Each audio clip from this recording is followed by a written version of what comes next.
আমি উমামা ফাতেমা আপনার কাছে একটু জানতে চাই যে যেখানে সংবিধানের ধারা উপধারাও চেঞ্জ করার জন্য আপনারা আসলে সোচ্চার হয়েছেন বা এটি অনেকটা আলোচনা গড়াচ্ছে, এটি কি সেই জায়গাতে আসলে অনেক কঠিন কিনা, বা এই ধারাটি চেঞ্জ করার জন্য আসলে মানে কত পথ আপনাদের আসলে হাঁটতে হবে? এখানে যেটা আমরা শুরুতে আলাপ করছিলাম যে বায়োকেমিস্ট্রির ধরেন আপনি সংবিধানের বিষয়টা তো আসলে ওয়াইডলি নোন, সবাই কিন্তু এটা নিয়ে ডিবেট করছে এখন। সংবিধানের বিষয় নিয়ে কিন্তু মানে পাড়ার একদম চায়ের দোকান থেকে শুরু করে সবাই কিন্তু টুকটাক কথা বলে, টুকটাক জানতে চায়, বুঝতে চায়।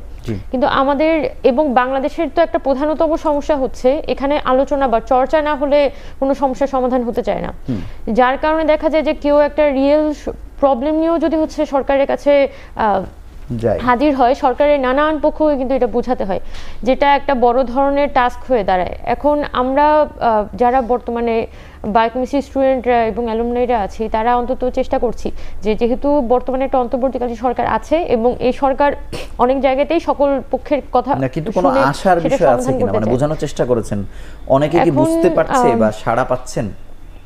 এখনো পর্যন্ত খুব ভালো সাড়া পাওয়া গেছে এটা বলার আসলে সুযোগ নেই সত্যি বলতে। এটার একটা বড় কারণ হচ্ছে স্বাস্থ্য খাতটা প্রচন্ড পরিমাণে ডাক্তার ওরিয়েন্টেড। এখন আপনি যেটা আপনাদের সমস্যাটা ডাক্তাররা বুঝে কিনা? ডাক্তাররা বোঝে, এখন ডাক্তাররা তো তার জায়গাটাকে আসলে ছাড়তে চাইবে না। বিষয়টা আসলে আমি যেটা এখানে করতে যাচ্ছি, এখানের সাথে কোন সেক্টরের সাথে কোন সেক্টরে এখানে কিন্তু কনফ্লিক্ট নেই। কারণ আপনি যদি স্বাস্থ্য ব্যবস্থাটাকে ঢেলে সাজাতে চান তাহলে প্রাথমিকভাবে যার যা জায়গা মানে যার যা হক সেটা কিন্তু তাকে ইনশিওর করতে হবে।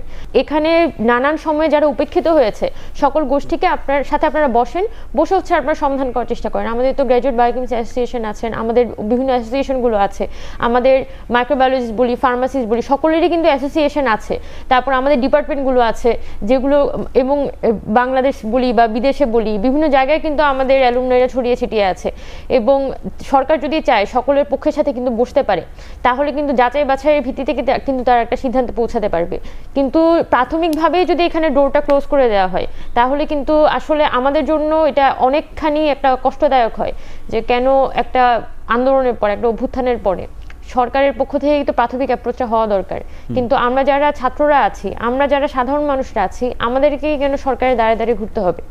তো সেই জায়গা থেকে আমরা যেটা এক্সপেক্ট করব যে এখানে আমাদের রাস্তায় নামার আগেই বরং মন্ত্রণালয়ের সাথে যখন আমরা কথা বলবো, এখানে আমাদের শিক্ষকরা আছে, আমাদের অনেক গুণী ব্যক্তিবর্গ হচ্ছে বর্তমানে গভর্নমেন্টে আছে, তারা এই বিষয়গুলো বুঝে দ্রুততম সময়ের মধ্যে আমাদের দাবিগুলো পূরণ করবে। এটাই আমাদের পক্ষ থেকে একটা